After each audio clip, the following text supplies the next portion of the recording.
नमस्कार साथियों, स्वागत है आपका अपने चैनल नितेश पांडे में। जैसा कि अभी तक बैक प्रशिक्षुओं सेकंड सेमेस्टर गणित में बैक वाले साथियों के लिए रामबाण क्लासेस 5 हो चुकी हैं। यदि आपने अभी तक वह नहीं देखी है, प्लेलिस्ट में जाकर ज़रूर देखिए। मैं गारंटी के साथ कहता हूँ, इन 5 क्लासों और जो अब दी जाएंगी इन्हीं क्लासेस से आपका 100% पेपर आएगा। एक प्रश्न इधर से उधर नहीं जाएगा।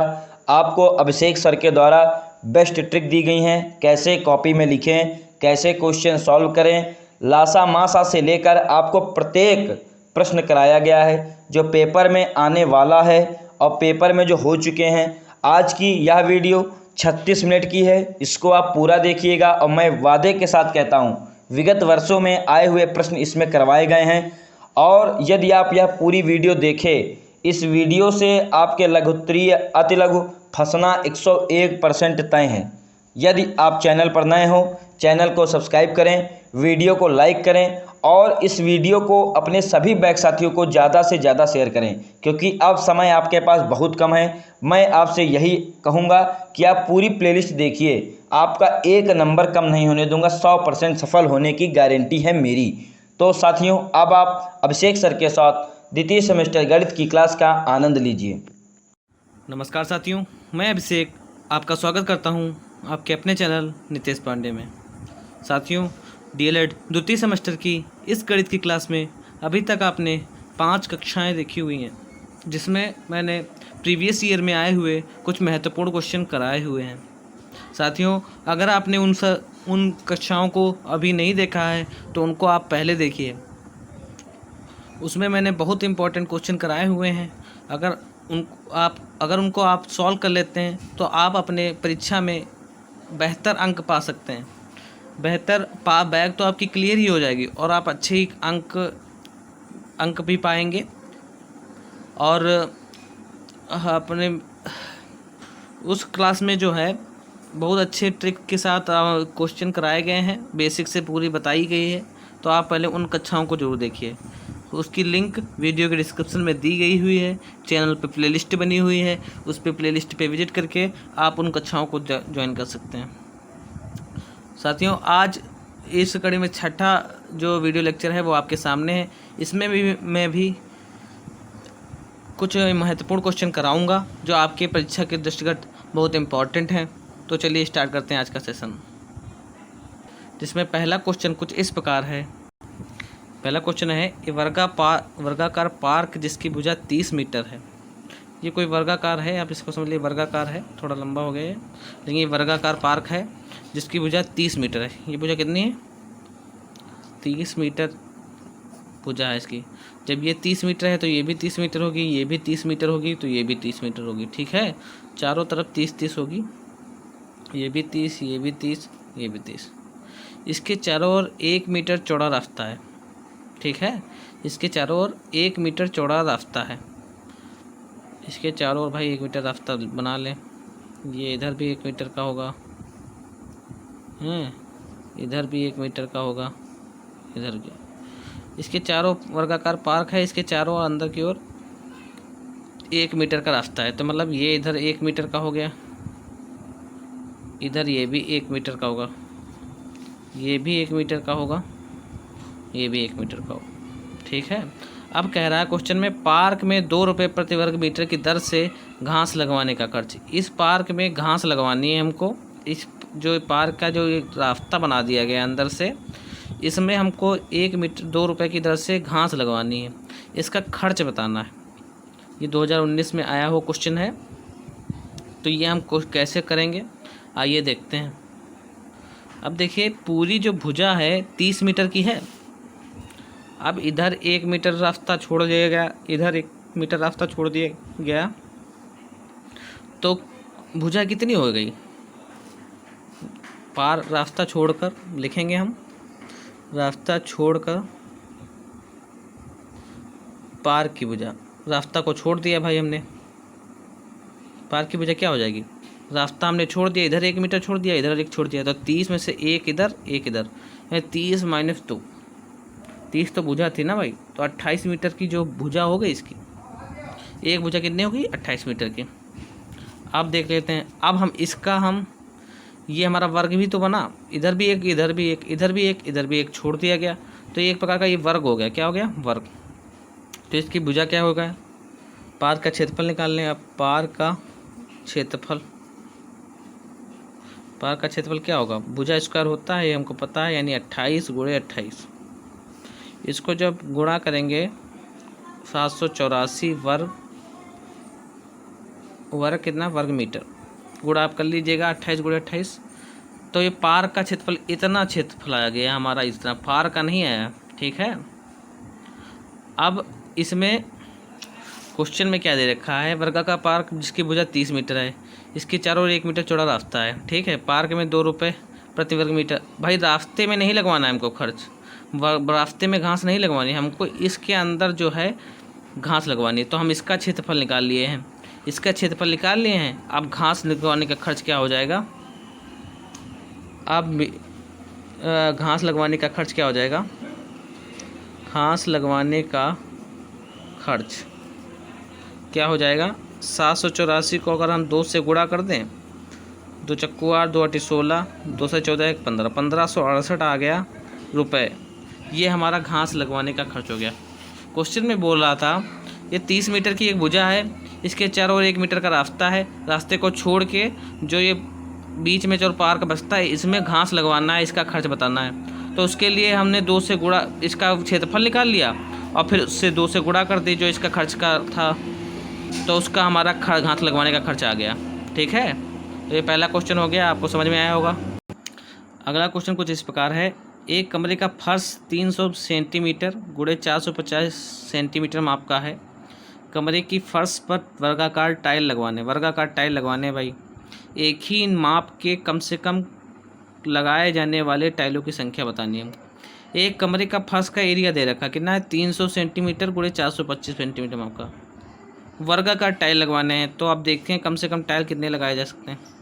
अब भाई देखिए 300 सेंटीमीटर गुणे फर्श का क्षेत्रफल कितना है? 300 सेंटीमीटर गुणे 425 सेंटीमीटर।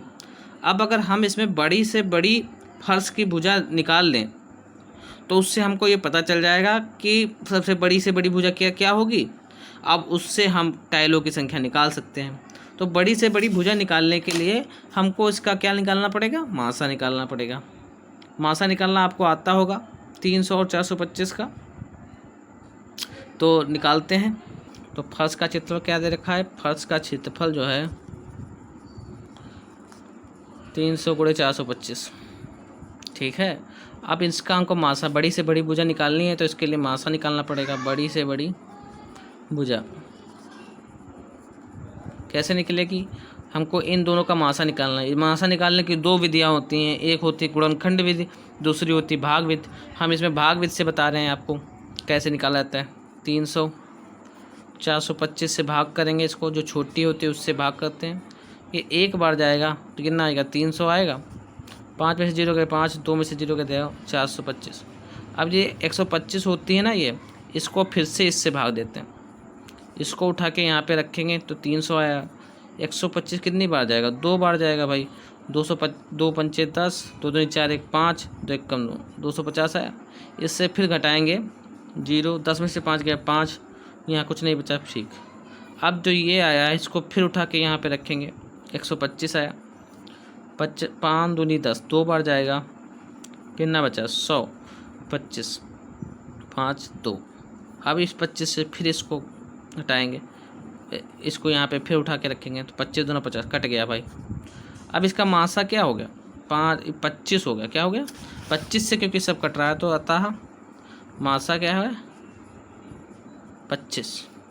अतः बड़ी से बड़ी संख्या क्या होगी? बड़ी से बड़ी भुजा क्या हो जाएगी? 25 सेंटीमीटर। ठीक। अब टाइल का क्षेत्रफल कैसे निकालेंगे? सबसे बड़ी से बड़ी जो भुजा है 25 सेंटीमीटर, वर्गाकार टाइल है, टाइल का क्षेत्रफल क्या हो जाएगा? टाइल का क्षेत्रफल जो है 25 गुणे 25, क्योंकि वर्गाकार है भाई, वर्गाकार है, बड़ी से बड़ी भुजा 25 सेंटीमीटर निकाल ली, 25 गुणे 25 टाइल का क्षेत्रफल हो गया। ठीक है। अब टाइलों की संख्या पूछ रहा है। टाइलों की संख्या क्या होगा? टाइलों की संख्या जो है पूरा जो क्षेत्रफल दे रखा है 300 सेंटीमीटर गुणे 425, इससे अगर हम ये बड़ी से बड़ी भुजाओं की माप टाइल के क्षेत्रफल को डिवाइड कर दें तो हमको पता चल जाएगा। यानी 300 गुणे 425 अपॉन 25 गुणे 25, अगर इससे हम डिवाइड कर दें तो हमको पता चल जाएगा कि भाई कितनी टाइलों की संख्या है। तो चलिए डिवाइड करते हैं। पहले भाई 5 से काटें, 55 25, फिर 5 से काटें, 5 एकम 5 अट्ठे 40, 2 बचा 55 25, ठीक। फिर 5 से काटें, 17 25 85 होता, ठीक। फिर इधर 5 से काटें, 55 25, 5 से काटे 0, ये 12 पंच 12, यानी 12 गुणे 17, 12 सत्ती 84 का 4 हाथ से लगा 8, 12 एकम 12 8 20, यानी टाइलों की संख्या कितनी हो गई 204। 204 कुल टाइल होना चाहिए हमारे। ये जो क्वेश्चन में पूछ रहा है टाइलों की संख्या पूछ रहा है, तो हमारे 204 टाइल होना चाहिए।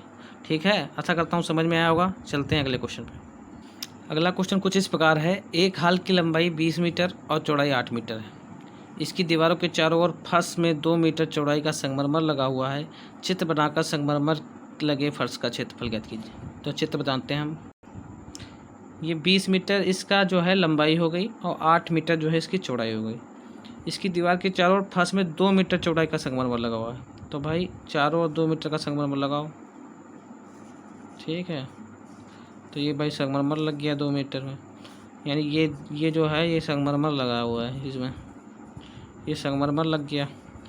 ठीक, कितना है 2 मीटर का, कितना 2 मीटर। इधर भी 2, इधर भी 2, ये भी 2, ये भी 2, ये भी 2, ये भी 2, ये भी 2, ये भी 2, संगमरमर लग गया भाई। तो हमको बताना क्या है, चित्र बनाकर संगमरमर लगे फर्श का क्षेत्रफल। हमको जो संगमरमर लगाया हमने इसका क्षेत्रफल, तो हम क्या करेंगे पहले देखिए, पहले हम पूरा आयताकार मैदान है, आयताकार हाल है, आयताकार हाल का पूरे का क्षेत्रफल निकाल लें। ठीक है, पूरे का क्षेत्रफल निकाल लें और फिर जो ये हमने 2 मीटर का रास्ता छोड़ के है ये भी एक आयताकार मैदान हाल का कुछ हिस्सा है, ये निकाल लें। इसका क्षेत्रफल निकाल लें, इसका क्षेत्रफल निकाल लेंगे। फिर ये पूरे वाले से अगर हम ये बीच वाला क्षेत्रफल निकाल दें तो संगमरमर लगे हुए फर्श का क्षेत्रफल निकल आएगा। अब देखिए भाई 20 मीटर ये थी, 2 इधर निकल गया, 2 इधर निकल गया, तो 20 में से 4 जाएगा, कितना बचेगा 16 बचेगा। ऐसे ही 8 मीटर का कुल रास्ता था, 2 मीटर ये इधर निकल गया और 2 मीटर इधर निकल गया, कितना बचा ये 4 बचेगा। ठीक, तो फर्श का क्षेत्रफल पूरा निकाल लें पहले। फर्श का क्षेत्रफल, फर्श का क्षेत्रफल क्या होगा, लंबाई गुणे चौड़ाई हमको पता है, आयत का क्षेत्रफल होता है, फर्श जो है आयताकार है, यानी 20 गुणे 8, 20 कुल 8, ये पूरे का निकाला, यानी 2 8 16, 160 मीटर स्क्वायर आ गया। आप देखिए 2 मीटर चौड़ाई के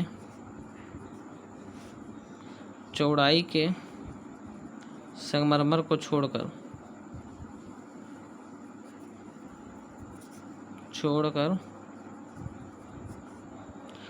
फर्श की लंबाई कितनी हो जाएगी, ये तो आपको पता है, हमने बता दिया। फर्श की लंबाई हो जाएगी 20 माइनस 2 प्लस 2, 20 कुल थी, 2 इधर निकल गई, 2 इधर निकल गई, तो कितनी बचे 16। ठीक, अब चौड़ाई कितनी हो जाएगी, यही सेम लिख देना ऊपर। 8 में से 2 ऊपर निकल गई, 2 नीचे निकल गई, यानी 8 माइनस 2 प्लस 2, यानी कितना हो गया 4। ये मीटर हो गया, ये मीटर हो गया। ठीक है, तो अब हम देखेंगे अंदर वाले फर्श का क्षेत्रफल। अंदर वाले फर्श का क्षेत्रफल कितना आ जाएगा, वाले फर्श का क्षेत्रफल कितना हो जाएगा भाई, लंबाई गुणे चौड़ाई ये भी है, यानी 16 गुणे 4, 16 चक्कू 64 मीटर स्क्वायर। अब हमको संगमरमर लगी फर्श का क्षेत्रफल निकालना है इसका, तो हम पूरे में से ये वाला घटा देंगे। संगमरमर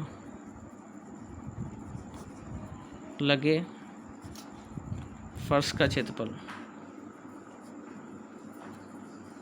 कितना हो जाएगा, पूरा कुल कितना था, पूरा जो कुल था 160 था, 160 माइनस 64, यानी 10 में 4 गया 6, यहाँ बचा 5, 15 में 6 गया 9, 96 मीटर स्क्वायर इसका आंसर हो जाएगा। ठीक है, आशा करता हूँ आपको समझ में आया होगा। चलते हैं अगले क्वेश्चन पे। अगला है, एक वर्गाकार बगीचे के चारों ओर 50 सेंटीमीटर चौड़ाई का मार्ग बना हुआ है। बगीचे की लंबाई मार्ग सहित 51 मीटर है। बगीचे का क्षेत्रफल ज्ञात कीजिए। एक वर्गाकार बगीचे के चारों ओर 50 सेंटीमीटर चौड़ाई का मार्ग बना हुआ है, ठीक है। बगीचे की लंबाई मार्ग सहित 51 मीटर है। सेंटीमीटर में इसका मार्ग दे रखा है और उसका मार्ग सहित 51 मीटर है। बगीचे का क्षेत्रफल ज्ञात करना है। चलिए देखते हैं कैसे होगा। ये जो है वर्गाकार बगीचा हो गया, ठीक। इसके चारों ओर क्या है, 50 सेंटीमीटर का मार्ग। ये 50 सेंटीमीटर का मार्ग हो गया, ठीक है। इसकी कुल लंबाई 51 मीटर थी। 50 सेंटीमीटर इधर, 50 सेंटीमीटर इधर, 50 सेंटीमीटर, ठीक है। ये 50 सेंटीमीटर, ठीक। तो 51 मीटर का है भुजा, तो 51 मीटर ये भी होगी, 51 ये भी होगी, 51 ये भी होगी, 51 ये भी होगी। 50 सेंटीमीटर इधर का छोड़ा गया है, तो ये 50 सेंटीमीटर का जो है इधर भी होगा, इधर भी होगा 50 सेंटीमीटर, जितना मार्ग छोड़ा गया है, ठीक है। अब क्या है, कुल जो है पहले हम पूरा निकाल लेंगे, पूरा वर्गाकार बगीचे का क्षेत्रफल। बगीचे का क्षेत्रफल कितना होगा, यानी 51 गुणे 51 हो जाएगा। भुजा स्क्वायर होता है, ये आपको पता है। इसकी जब गुणा करेंगे तो कितना आ जाएगा, पहले समझिए क्वेश्चन को। क्वेश्चन में कह रहा है, एक वर्गाकार बगीचे चारों 50 सेंटीमीटर चौड़ाई का मार्ग बना हुआ।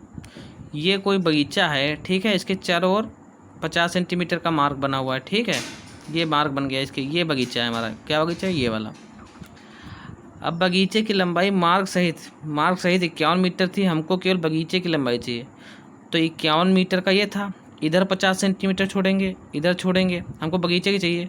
तो 51 में से 50 सेंटीमीटर इधर, 50 सेंटीमीटर इधर, यानी 50 सेंटीमीटर 1 मीटर हो गया। 51 में से जब 1 घटाएंगे तो बगीचे की लंबाई कितने बचेगी, 50 बचेगी कि नहीं, बताइए।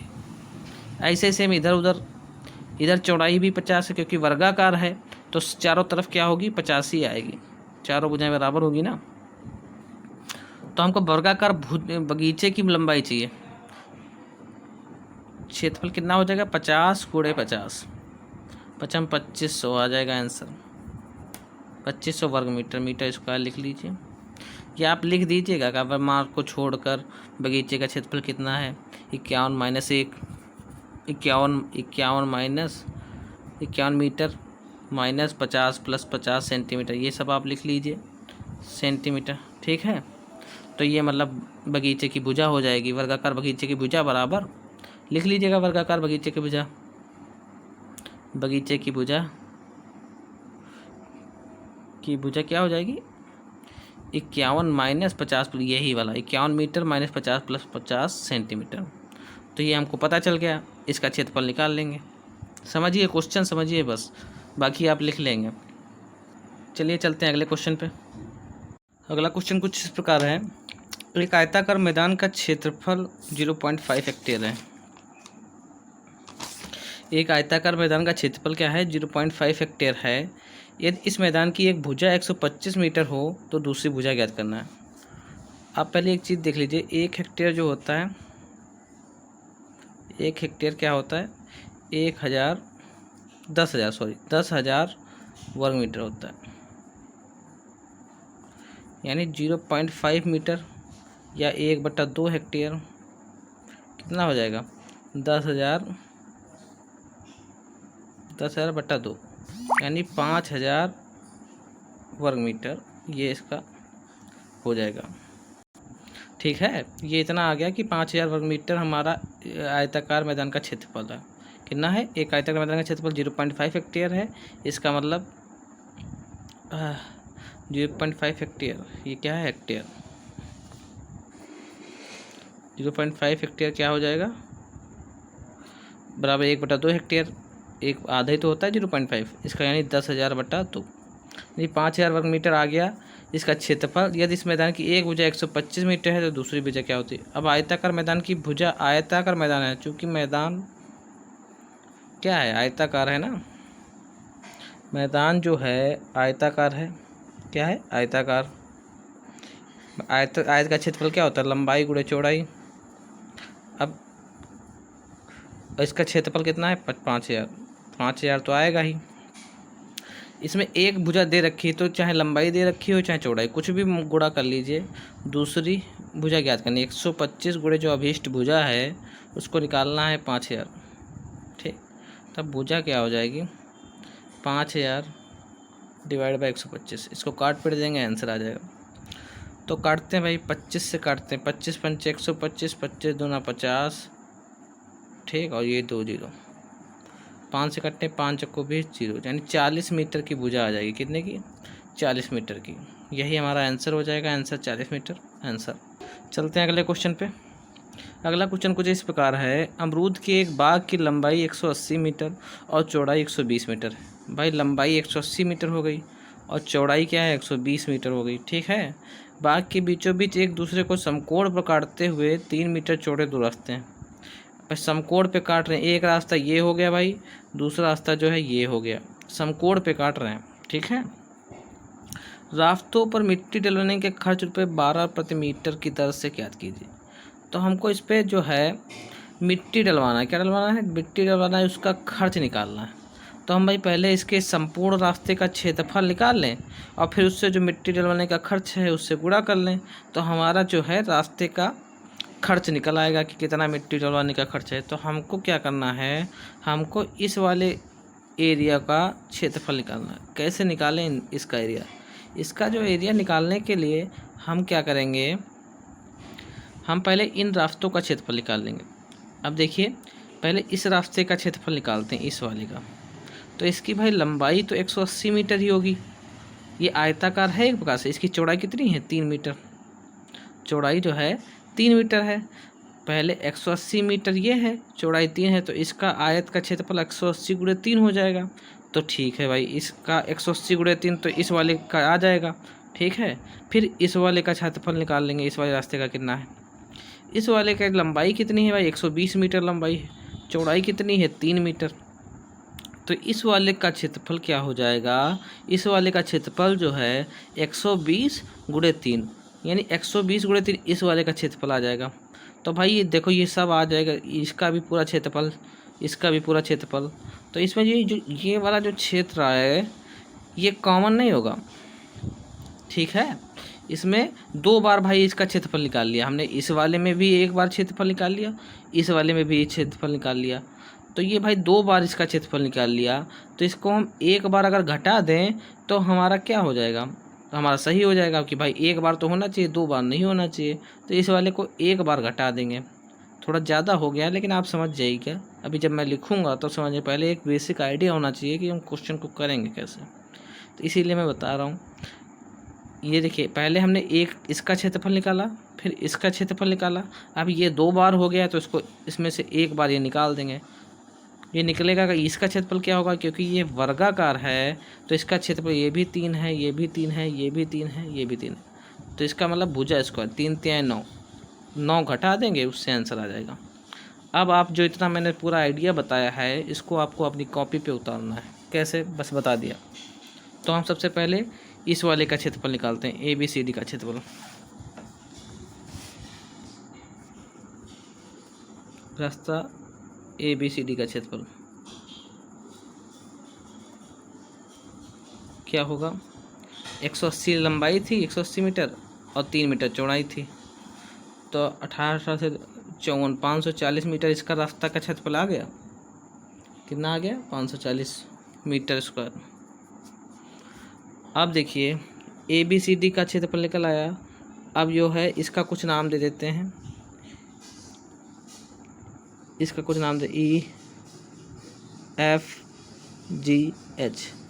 ये वाला EFGH इसका नाम ले दिया हमने। अब तो रास्ता EFGH का क्षेत्रफल निकालते हैं। रास्ता EFGH का क्षेत्रफल निकालेंगे, कितना होगा? अब भाई इसकी चौड़ाई कितनी, लंबाई कितनी है? 120 और गुणे 3, यानी 120 गुणे 3 यानी 360 मीटर हो जाएगी, मीटर स्क्वायर। दोनों का आ गया हमारा क्षेत्रफल। अब देखिए, अब ये क्या है? MNOT उभयनिष्ठ है दोनों में ना। उभयनिष्ठ मतलब कानूनी, परंतु रास्ता MNOT क्या है? उभयनिष्ठ है, उभयनिष्ठ है। इसलिए MNOT का पहले क्षेत्रफल निकाल लेते हैं कि वर्गाकार है। MNOT का क्षेत्रफल क्या हो जाएगा? 3 का स्क्वायर यानी 9, ये हो जाएगा। अब संपूर्ण रास्ते का क्षेत्रफल निकाल लें। संपूर्ण रास्ते का क्षेत्रफल हमको निकालना है ना। संपूर्ण रास्ते का क्षेत्रफल क्या आ जाएगा? संपूर्ण रास्ते का क्षेत्रफल कैसे आ जाएगा? पहले हम ABCD का जोड़ेंगे, फिर EFGH का जोड़ेंगे, फिर इसमें से MNOT घटा देंगे, यानी 540 प्लस 360 माइनस 9, यानी 540 प्लस 360 में से 9 घटा देंगे तो आ जाएगा। ये कितना आ जाएगा? 540 को जोड़ो, 0 0 6 4 10 5 3 8 900 माइनस 9, यानी कितना आ गया? 891 वर्ग मीटर। ठीक है। अब चूँकि 1 वर्ग मीटर पे लिखा है, चूँकि 1 वर्ग मीटर में 12 रुपये प्रति वर्ग मीटर, ठीक, प्रति मीटर स्क्वायर, यानी 1 वर्ग मीटर रास्ते पर मिट्टी डलवाने का खर्च कितना है? 12 रुपये है। इसलिए 891 पे कितना हो जाएगा? थोड़ी जगह कम छोड़ी इसमें, आप तो एडजस्ट कर लीजिएगा। चूँकि 1 वर्ग मीटर में डलवाने का खर्च, 1 वर्ग मीटर रास्ते पर मिट्टी डलवाने का खर्च कितना है? डलवाने का खर्च 12 रुपये है। कितना? 12 रुपये। इसलिए 891 वर्ग मीटर पर डलवाने का खर्च कितना हो जाएगा? 891 गुणे 12, इसको गुणा कर लीजिए, आंसर आ जाएगा 10,692 रुपये, इसका आ जाएगा आंसर। ठीक है। ये आपके में पेपर में आया हुआ था, आपका केवल कंसेप्ट सीखना है। कंसेप्ट आप सीख गए तो कुछ भी क्वेश्चन हो भाई, पहले ये वाले रास्ते का क्षेत्रफल निकाल लिया, फिर इस वाले रास्ते का क्षेत्रफल निकाल लिया। अब भाई ये 2 बार आ गया तो इसमें से 1 वाला घटाना पड़ेगा ना। 2 बार रास्ता आ गया तो 1 बार घटा दिया तो पूरे संपूर्ण रास्ते का क्षेत्रफल आ गया।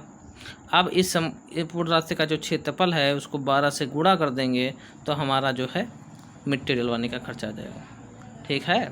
चलते हैं अगले क्वेश्चन पे। अगला क्वेश्चन कुछ इस प्रकार है। एक घनाभ की लंबाई 80 सेंटीमीटर है, चौड़ाई 40 सेंटीमीटर है तथा ऊंचाई 1 मीटर है, 20 सेंटीमीटर है। घनाभ का आयतन, तो लंबाई कितनी है? 80 सेंटीमीटर, यानी 80/100 मीटर, यानी इससे ये कटेगा, यानी 0.8 मीटर। कितना? 0.8 मीटर हो गई। चौड़ाई कितनी हो गई? चौड़ाई जो है 40 सेंटीमीटर है, यानी 40 यानी 0.4 मीटर। ऊंचाई कितनी है? 120 सेंटीमीटर, यानी 1.20 मीटर। ठीक है। घनाभ का आयतन क्या होता है? घनाभ का आयतन जो है क्या होता है? लंबाई गुणे चौड़ाई गुणे ऊंचाई। ठीक है, ये होता है, ये याद कर लीजिएगा आप सूत्र, यानी 0.8 गुणे 0.4 गुणे 1.20, इसको गुणा कीजिएगा तो आपका आ जाएगा 0.384 मीटर स्क्वायर। ठीक है। चलते हैं अगले क्वेश्चन पे। अगला क्वेश्चन कुछ इस प्रकार है। एक आयताकार मैदान की लंबाई 80 मीटर है, चौड़ाई 60 मीटर है, इसके बीचों बीच एक के समांतर 5 मीटर तथा चौड़ाई के समांतर 3 मीटर चौड़ी सड़क बनाने का खर्च 15 रुपये है। ठीक है। और तो इस दर से खर्च निकालना है 15 रुपये 15 मीटर प्रति वर्ग मीटर स्क्वायर के हिसाब से खर्च निकालना है। तो ये वाला रास्ता जो है 5 मीटर का है, ये हमने थोड़ा छोटा बना दिया। ये 5 का है, ये 3 का है। ठीक है। आपको खर्च निकालना है पूरा। ठीक है। तो पहले इसका क्षेत्रफल निकाल लेंगे। इसका 80 है, इस वाले ABC, इसका कुछ नाम लेते हैं ABC, इस वाले रास्ते का क्षेत्रफल निकाल लें। ABCD का क्षेत्रफल क्या हो जाएगा? सेम कंसेप्ट है उसमें जैसे हमने अभी क्वेश्चन किया, यानी 80 गुणे 5 हो जाएगा, 8 पंचे 40, यानी 400 मीटर स्क्वायर। ठीक है। अब इसको कुछ नाम दे दें,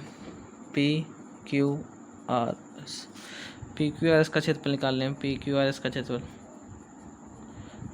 का क्षेत्रफल हो जाएगा भाई, इसकी लंबाई कितनी है? 60 गुणे 3 मीटर चौड़ा है ना, 60 गुणे 3, क्योंकि आयताकार है तो लंबाई गुणे चौड़ाई होता है 6, 180 मीटर आ गया। ठीक है।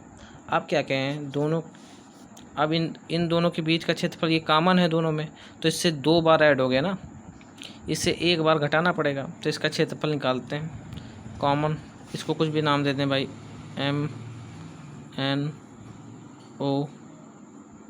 MNOT का क्षेत्रफल निकाल लेते हैं। MNOT का क्षेत्रफल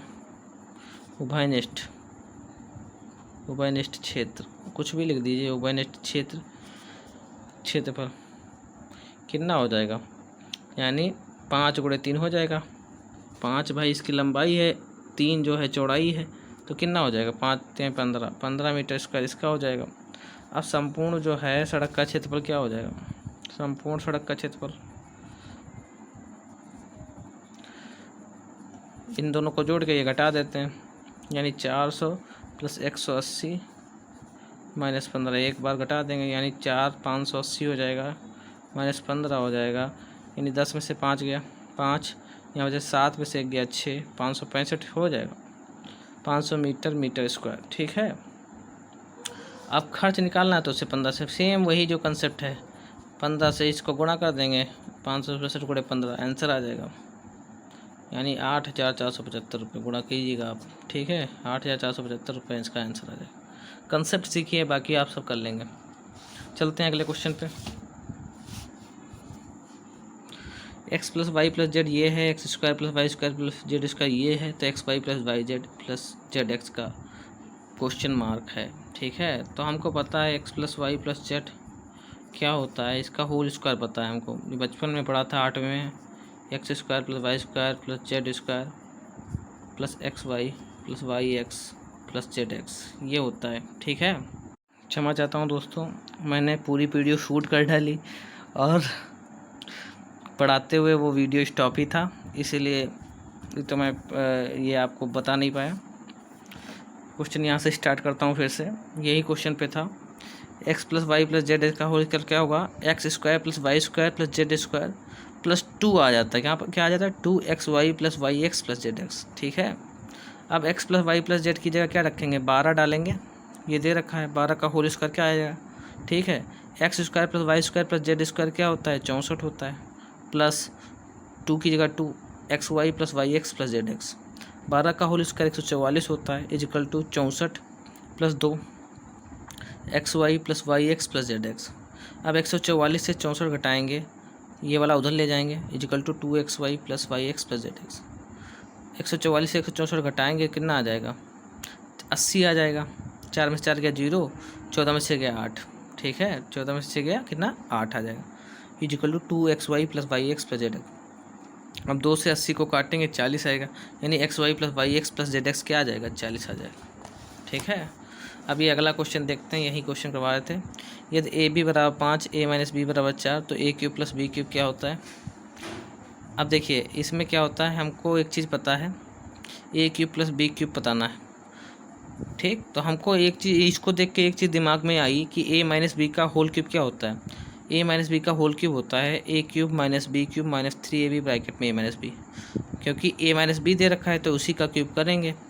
अब ये वाला जब हम करेंगे तो इसमें a³ - b³ आएगा आंसर, और हमको चाहिए a³ + b³, तो ये वाला हम सूत्र नहीं लगा सकते इसमें। दिमाग में इसको देखते हुए यही वाला सूत्र आया था ना कि हम इसी सूत्र से करेंगे, तो हम दूसरा तरीका उतारते हैं, मतलब कि दूसरा तरीका लगाते हैं। तो a - b = 4 दे रखा है, तो a बराबर क्या हो जाएगा, उधर जाएगा तो b + 4 हो जाएगा, इसको समीकरण 1 में डाल दिया। अब ये दूसरा जो चीज़ दे रखी है ab = 5, ab में a की वैल्यू b + 4 डालेंगे इंटू b = 5, इसकी इससे गुणा कर, a की वैल्यू डाल दी भाई b + 4, इसमें b² + 4b = 5 हो जाएगा, b² + 4b उधर ले जाएंगे -5 = 0, b²। अब 5 के ऐसे गुणनखंड बनाने हैं जिसको घटाने पे क्या आना चाहिए, 4 आना चाहिए, b² + 5 - 1b - 5 = 0। अब इसकी इससे गुणा होगी, b² + 5b - b, b² + 5b - b - 5 = 0। अब इन दोनों में कॉमन लेंगे तो b + 5 आएगा। अब इन दोनों में कॉमन लेंगे, -1 कॉमन लेंगे, b + 5 आ जाएगा। ठीक है, अब b + 5 फिर से कॉमन मिल रहा है, देखिए पूरा पढ़ा दिया था मैंने अच्छे से, लेकिन अब बीच में वो स्टॉप ही होगी वीडियो। तो b + 5 फिर से कॉमन मिल गया, b माइनस वन ये इजकल टू 0। अब देखिए जब b minus one equal to 0 होगा तो b बराबर क्या हो जाएगा, उधर जाएगा तो b बराबर 1 हो जाएगा। अब a बराबर b प्लस 4 था, a बराबर 1 b की वैल्यू डाल दी प्लस 4, a बराबर कितना आ गया 5 आ गया। ठीक है, तो जब ये एक कंडीशन जब b minus one equal to 0 थी तब आया। दूसरी, अब जब b प्लस 5 इजकल टू 0 होगा तो b की वैल्यू कितनी होगी -5, यानी a बराबर क्या हो जाएगा b प्लस 4। b की जगह क्या डाला -5 डाल दिया, ये वाला -5 प्लस 4, तो a की वैल्यू क्या आ जाएगी -1 आ जाएगी। तो इससे हमको क्या पता चला, इससे क्या समझ में आया, इससे हमारे दो वैल्यू आई हैं। अब हम पहले a cube plus b cube निकालें, दोनों से निकालेंगे। a cube plus b cube पहले हम उस वाले से निकालें, यानी 5 का क्यूब प्लस 1 का क्यूब, 5 25 5 125 प्लस 1 यानी 126 आ गया। ये भी सही है, ये भी आंसर है। ठीक है, और a cube plus b cube उससे निकाल लें इन वाली वैल्यू से, यानी -5 का क्यूब प्लस -1 का क्यूब, यानी -125 -1 यानी माइनस का 126। ठीक, ये भी यानी प्लस माइनस 126 दोनों ही उत्तर हैं। ठीक, दोनों उत्तर हैं, प्लस 126 या -126, ए क्यूब प्लस बी क्यूब के। तो आशा करता हूँ आपको ये पूरी सीरीज़ पूरा सेशन अच्छा लगा होगा। मैंने बहुत अच्छे इंपॉर्टेंट क्वेश्चन लिए हैं इस सीरीज़ में, इसमें तो आपको अच्छा लगा होगा आशा करता हूँ। अच्छा लगा है तो प्लीज़ लाइक कीजिए, आपके एक लाइक से हमको बहुत मोटिवेशन मिलता है आगे ऐसे सीरीज़ देने के लिए। अभी बहुत कम समय है आपके लिए, सोच रहा हूँ 1-2-3 लेक्चर और दे दूँ। तो आप बताइए कमेंट में और लेक्चर चाहिए कि नहीं चाहिए, आप जैसा बताएंगे वैसा किया जाएगा। आप अगर कहेंगे नहीं चाहिए तो कोई बात नहीं, फिर अगर बोलेंगे तो और बना दूँगा। तो ठीक है, चलिए मिलते हैं अब अगली क्लास में, तब तक के लिए नमस्कार।